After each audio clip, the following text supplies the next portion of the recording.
Okay students, तो आज हम लोग कर रहे हैं क्लास 10th मैथ्स की exercise 13.2. Actually we have already started this exercise. In previous session I explain question number 1 of exercise 13.2 जो वॉल्यूम बेस्ड क्वेश्चंस थे. तो आज हम करेंगे question number 2 discuss. Exercise 13.2 class 10th maths question number 2.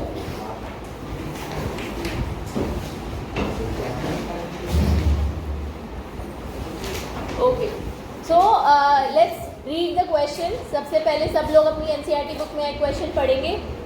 Rachel an engineering student was asked to make a model shaped like a cylinder with two cones attached at its two ends by using a thin aluminium sheet. Rachel एक engineering student है, उसको एक model बनाने के लिए कहा गया.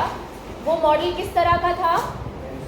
Cylindrical shape, cylindrical थी, जिसमें कॉर्नर्स के एंड्स पर क्या अटैच थे? कोन्स अटैच है, conical ends like this.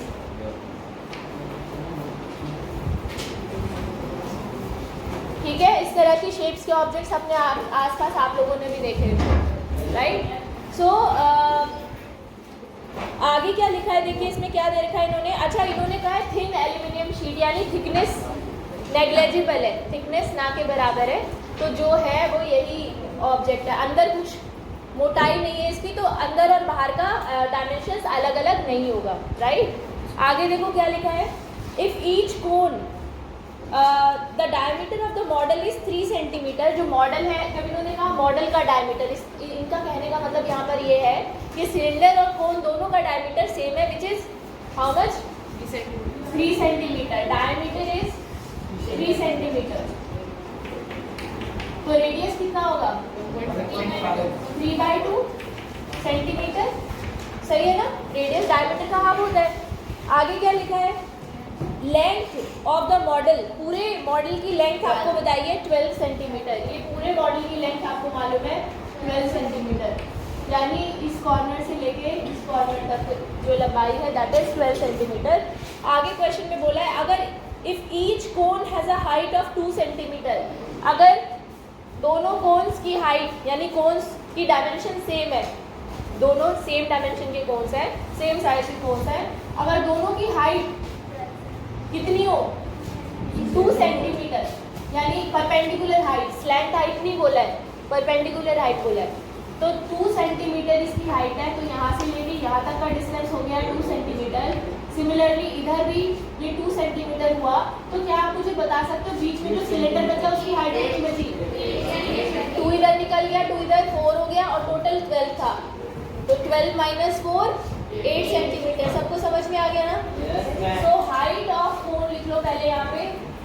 Height of cone is 2 centimetre and height of cylinder कैसे निकालेंगे? यहाँ पे दोनों की हाइट्स अलग अलग है, कोन और सिलेंडर की हाइट सेम नहीं है. तो it will be 12 - 4 which is 8 centimetre. ये 4 क्यों आया पता है ना? 2 इधर से और 2 इधर से निकाला. आगे क्वेश्चन में क्या लिखा है देखिए. Find the volume of air contain in the model that Rachel made. तो इस मॉडल के अंदर कितनी एयर आ सकती है, यानी आपको उस एयर का वॉल्यूम निकालना है. एयर का वॉल्यूम निकालने का मतलब है कि इस कंटेनर का वॉल्यूम निकालना है, इस मॉडल का वॉल्यूम निकालना है. तो volume of the model will be equal to, बताओ मुझे इन चीजों के वॉल्यूम्स को ऐड करके ये मॉडल का वॉल्यूम निकलेगा. जल्दी बताइए. Volume of cylinder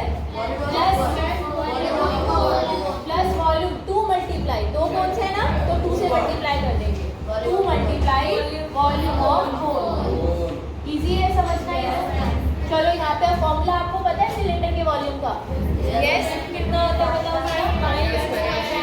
πr² plus 2 into कोन का वॉल्यूम कितना होता है? 1/3 πr². मैंने आपको बताया था कि कोन का वॉल्यूम, अगर कोई एक सिलेंडर और एक कोन है सेम रेडियस और सेम हाइट के, सेम परपेंडिकुलर हाइट के, तो जो कोन का वॉल्यूम होता है वो जनरली एक सिलेंडर के वॉल्यूम का 1/3 होता है. यहाँ पर नहीं होगा ऐसा ऑब्वियसली, क्योंकि डायमेंशन सिलेंडर और कोन की अलग अलग है. रेडियस तो सेम है पर हाइट सेम नहीं है. दैट्स व्हाई, ठीक है। तो फॉर्मूला तो हम सेम यूज करेंगे 1/3 pi r square h, this is the formula to calculate volume of cone, and pi r square h is the formula to calculate volume of cylinder. Now just put the value. अच्छा यहाँ पे ध्यान रखना, ये H है किसकी, cylinder की, तो यहाँ पे सिलेंडर की हाइट लिखनी है विच इज 8 सेंटीमीटर, और ये एच किसकी है, कोन की हाइट विच इज 2 सेंटीमीटर, यहाँ पे 2 लिखना है। ये दोनों एच अलग अलग है, आप चाहो तो इसे H1 और H2 भी कह सकते हो, वो ज़्यादा बेहतर रहेगा ताकि आपको क्लियरली, हाँ कैपिटल एच या स्मॉल एच भी कह सकते हो। चलिए वैल्यूज पुट करके मुझे आंसर बताइए फटाफट। तो पाई आर तो दोनों में कॉमन है, पाई आर स्क्वायर देखो दोनों में कॉमन है, आर तो दोनों का सेम है ना रेडियस, तो पाई आर स्क्वायर आप कॉमन ले सकते हो, जल्दी हो जाएगा। नहीं एच कॉमन नहीं आएगा, एच अलग अलग है। सिलेंडर का एच कितना है, ये H1 सिलेंडर का है, सिलेंडर का एच कितना है, ये अंदर बचा ना 1/3 H2, ये बच गया है ना। तो यहाँ पे पाई 22/7 पुट कर दो, या गाली दे रखी है क्या पाई की, नहीं दे रखी, हाँ तो 22/7 इंटू आर कितना है 3/2, इसका स्क्वायर कर देंगे, और ब्रैकेट में क्या बचा हमारे पास H1 8 plus 1/3 H2 which is 2। चलो इसे सॉल्व करके मुझे बताओ जल्दी से, 66 कितना आ रहा है, 66 सेंटीमीटर स्क्वायर, ओ सॉरी क्यूब, वॉल्यूम निकाल रहे हैं ना तो क्यूब आएगा। तो 22/7 इंटू ये हो जाएगा आपका 9/4, और ब्रैकेट में सॉल्व करके आएगा 8 प्लस 2/3।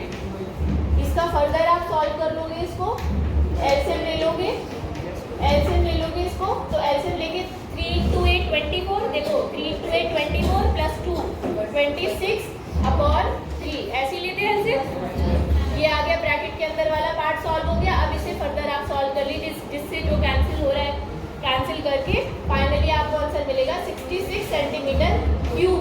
ये है उस हवा का वॉल्यूम जो इस कंटेनर में जो इस मॉडल में आ सकती है। क्लियर है, इजी क्वेश्चन है काफ़ी ज़्यादा, देखने में लंबा चौड़ा क्वेश्चन है, अगर देखो तो इसकी लैंग्वेज पढ़ो क्वेश्चन की तो, लेकिन है कुछ भी नहीं इसमें करने के लिए।